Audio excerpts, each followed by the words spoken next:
We are back on the town hall now with a concerning look at what's in the water that you're drinking from your faucet. Yes, there is an advocacy group warning that even if the water meets legal standards, there can still be harmful chemicals in there. So tonight, a look at water safety. An organization called the Environmental Working Group put together a database that lets you basically enter your zip code and then find out what chemicals were found in your water, what effects they can also have on people, and how to filter them out.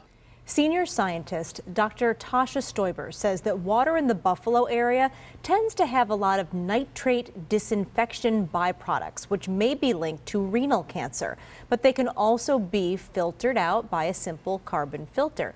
We asked her, what should the average person looking all this up actually do with all that info?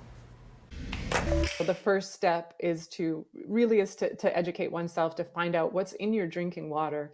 And filtering your drinking water is a great way to reduce exposure to these types of environmental contaminants.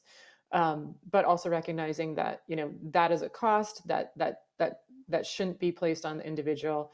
And also, one can arm themselves with this information, and ask their elected officials and representatives, what is being done to improve drinking water in your community.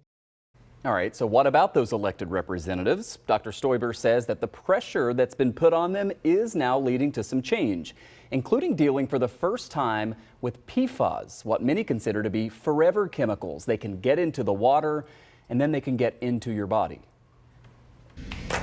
There's more interested in actually tackling the PFAS problem as well. That is a drinking water contaminant that is widespread in the United States.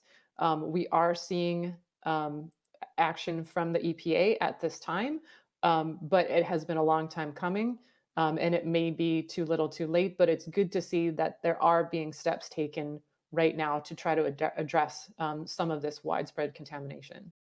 And Dr. Stoiber points out New York is one of a few states that already set standards for PFAS, which took effect last year. So some good movement forward there. Yeah, and again, you can go online to that group's website. They've made this really simple. When you put in your zip code, for me, it showed all of Erie County. It shows every town. The water authority typically provides your water, and you can get all this information and then go on from there. And good to know what to do about it also, to not just have that information be like, that's what do I do now? Right. Yeah, exactly.